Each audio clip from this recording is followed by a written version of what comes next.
Hi, magandang araw po ulit sa inyong lahat. Araw po ng Biyernes. Ano po ba ang second reading of the day natin today? No, kailangan po nating makita kung ano po ang second reading natin na makikita sa araw na ito ng Biyernes, no?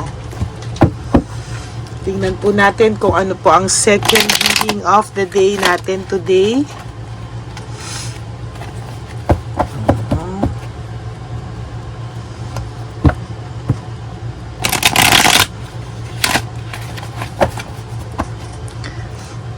Malasahin lang po muna natin.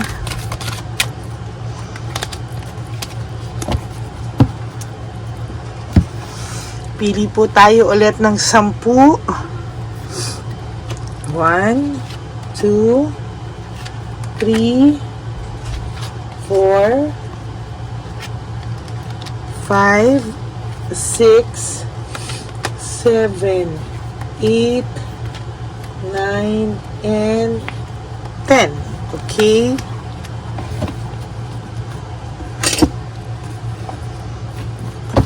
Tingnan din naman po natin dito.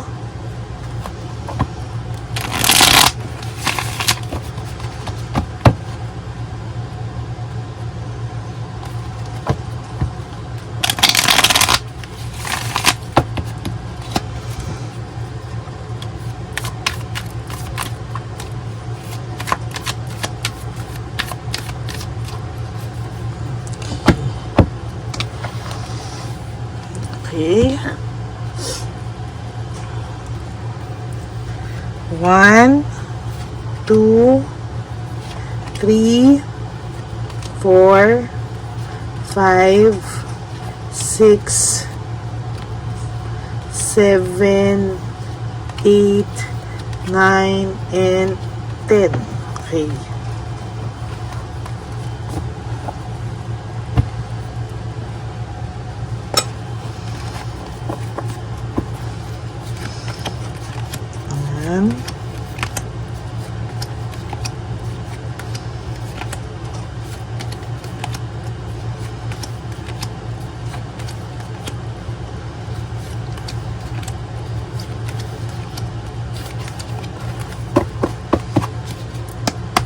Ano po kaya makikita natin sa second reading of today? Victory and success. Wow, a very powerful one. For your first card, it's victory and success. Panalo ka po. No? Kahit saan angulo po, kahit sabihin mo po na meron siyang palakang kokak, palakang si Chabelitang palaka, pero panalo ka pa rin po. Why? Hindi niya po matatakasan ang katotohanan na ikaw yung panalo, no? Hindi niya po matatakasan yung katotohanan, may konsensya at nagsisisi po siya sa nangyari. Ayan, no? Kitang-kita na po natin on just your first card, no? Na may victory and success po sa iyo talaga dito, no?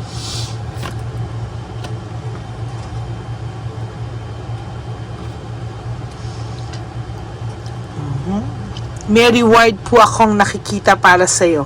Lahat po ng pinaghirapan mo, lahat po ng tiniis-tiis mo, soon you will be rewarded po. No? May kapalit pong maganda ito sa iyo.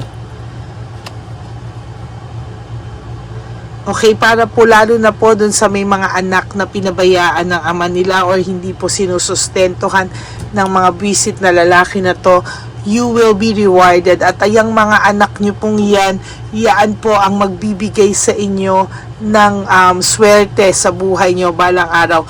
That person o yung mga anak nyo po, that child or children nyo po, ang mag-aahon po sa inyo sa lahat ng mga pains at lahat po ng paghihirap nyo sa nangyayari sa ngayon. Pinili po niyang maging broken family, dun po sa may mga asawa, no, na naghiwalay. Pinili niya po kayo masira or para po sa hindi pa kasal or mag-boyfriend pa lang, pinili niya pong maghiwalay kayo, no, sa relasyon nyo dahil po sa kanyang mga naging maling desisyon sa buhay. Kaya sabi ko nga po sa inyo, hindi niya matatakasan yung katotohanan na nagsisisi siya at nakukonsensya siya sa iyo.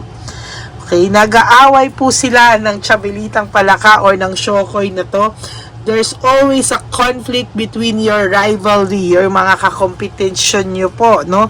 Mga karibal nyo, kakompetensyon nyo dito sa laban na ito ay, ayan po, lagi po silang may away, may gulong nangyayari. Sometimes, hindi natin alam, baka nagkakasakitan pa po sila ng physical, no? Disconnected po kayo ng person nyo ngayon, pero hindi niya po talaga matatakasan, I swear, paulit-ulit po ako, hindi niya po matatakasan yung kanyang katotohanan na siya ay nagsisisi, siya ay nakukonsensya sa iyo, and somehow hindi ka po talaga maalis-alis sa isip ng taong ito. You know, naging greedy po siya, no? Naging too much greedy ang taong ito. Inisip niya lang po yung sarili niya. Nagsimula po siyang mag-isa, nagkaroon po siya ng parang nagbinata, no? Beginnings and fresh start. Parang gusto niya pong maramdaman yung pagkabinata niya ulit, no? Parang hindi po tama na ganun po yung maramdaman niya, no? Pero wala po tayong magagawa kasi sa totoo lang po, itong taong pong ito ay talagang makikita po natin na talagang ginusto niya pong magkahiwalay kayo, no? Ang dami po nitong mga kasinungalingan, ang dami po nitong kasinungalingan, ang dami pong hindi mga katotohanan sa buhay niya na nagawa niya ng mga istorya, na palabas niya na ikaw ay ang demonyita o ang demonyo sa relasyon nyo, but the truth is lumalabas pa rin po. Ngayon niya po naiisip, ayan, no, hope, despair, reaching out. Ngayon niya po gustong mag-reach out sa'yo, no? Wala lang po siyang mukhang maiharap. Hindi niya po alam. Talagang alam ko po na sobra kang nasaktan, na dahil minahal mo siya ng sobra. Marami kayong pangako sa isa't isa na walang lokohan. Marami kayong pangako na napako, no? Ngayon nararamdaman niya kung ano yung pakiramdam ng sinaktan, ano? Parang what goes around comes around, no? Yan po talaga yung nakikita ko sa barahan nyo, no? Sobra kayong nahirapan sa sitwasyon, pinilit mo pa rin intindihin, akala mo magtitino siya, no? Nakisama ka sa lahat ng tao sa paligid mo, pero wala, no? Ang wini-wish mo lang naman talaga is wala kang winish na kahit na anong material. Ang winish mo lang is maging okay kayo, mahalin ka niya, no? Pero wala talaga, no? Wala kang masumbungan. Tanging Diyos lang ang nakakarinig sa'yo. Oh my God, a very, very powerful reading, no? Grabe yung pananakit niya sa'yo physically, emotionally. For some of you, nasaktan kayo physically, no? Pinapahiya ka sa harap ng mga tao, or maybe pinahiya ka din sa harap ni palaka or whatsoever, no? Pero alam niyo po, sa nakikita ko,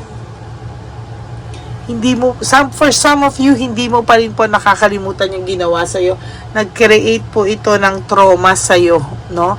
Pero wag kang mag-alala kasi sa panahon ngayon, may victory and success ka, no? Tingnan mo po yung ibang side of the story, no? Na ikaw po kahit papano po ay magiging masaya ka na po. Siya naman po yung hindi, no? Wag ka po mag-focus sa trauma mo. Diyos po ang bahala sa kanila, babalik po yan sa Kanya, kasi ngayon nga po ang sinasabi ko sa iyo, nagsisisi at nakukonsensya siya, hindi niya po matatakasan yan, ano? And as a matter of fact, hindi niya po alam bakit pumapasok ka na sa isip niya, no? Kasi kinakarma na po ito, sobrang pinadanas niya sa iyo, kaya ngayon yung karma na dumating sa Kanya ay deserve niya po, no? Deserve niya po ang karma na to. Nagkamali po siya ng paghusga sa'yo, no? Pinilit niya pong pumasok sa iba, ginawa niya pong choice yan, napakataas ng pride niya, naubusan na talaga siya ng, sa lahat ng lahat ng efforts mo, ginawa mo, pero wala pa din, ano? Sobra-sobras pa rin yung sakit na binigay niya sa'yo, na halos magpakamatay ka sa sakit. Pero wag ka pong mag-alala, no? Unahin niyo po yung mga health niyo, unahin niyo po lahat, no? Choice niya po yan sa mga bawat decision niya. naghabol ka, nagmakaawa ka, pero tama na po, no? This time, you have a victory and success. Ilagay nga natin sa gitna to para lagi kayo nare-remind.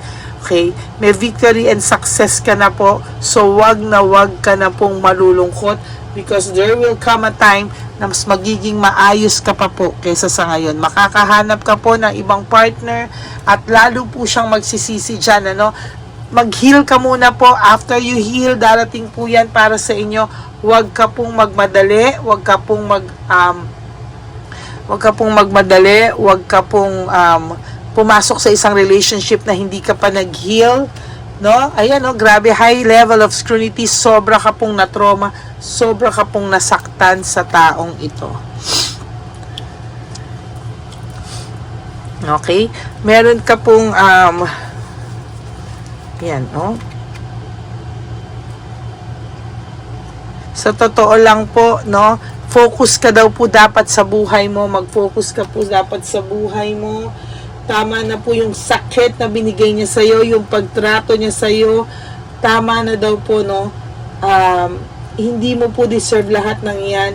Kaya hayaan mo po, magpakasaya ka po. You have victory and success.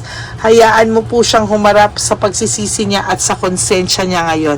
Nag-create siya, choice niya po yan na magkaroon ng family problem, separation. Delayed success po siya sa lahat ngayon. Yung karma niya po parating pa lang, kaya wag po kayong mag-alala. Na dumating po sa time na siya pa ang galit sa'yo, kapal ng mukha, sorry po sorry sa word ko, carelessness, naging careless po siya sa kanyang mga desisyon dahil po siya ay na-bored sa samahan niyo, feeling niya po boring ka na dahil lang po doon, naghanap siya ng iba. Ngayon po, kailangan mo raw magkaroon ng self-confidence, ibalik mo po yung dating ikaw. Yan, ano? At siya po, hindi po siya matatakasan, hindi niya po matatakasan ang katotohanan na nagsisisi siya at nakukonsensya siya sa'yo. Okay, that is your second reading for the day. Ang title po natin ay hindi niya, wait, ano ba yung sinabi ko kanina? Hindi niya matatakasan ang katotohanan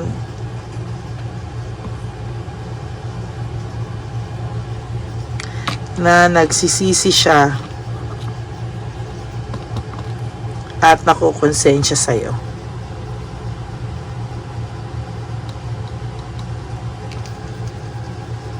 Okay, that's it for your second reading for the day.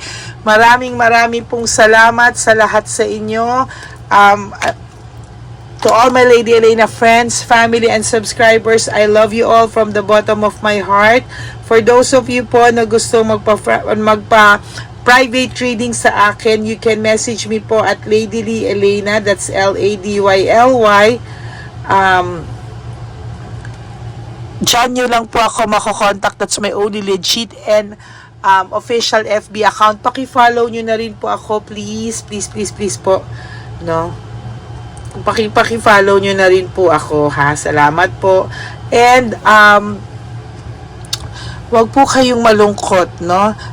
Life is too short. Don't make it shorter by all the pains and heartaches na binigay sa inyo ng kahapon. Just surrender everything to the divine universe. Just let go and let God write your love story. Okay? Wag po kayong malungkot, mga kapatid. Babalik po ako later para po sa ating another set of reading, general reading. Mag-enjoy lang po kayo dahil today is Friday. Napakaganda po ng ating mga readings. Okay? Maraming salamat po sa inyo. God bless you all and I love you all from the bottom of my heart. I will see you again on my next reading. Bye!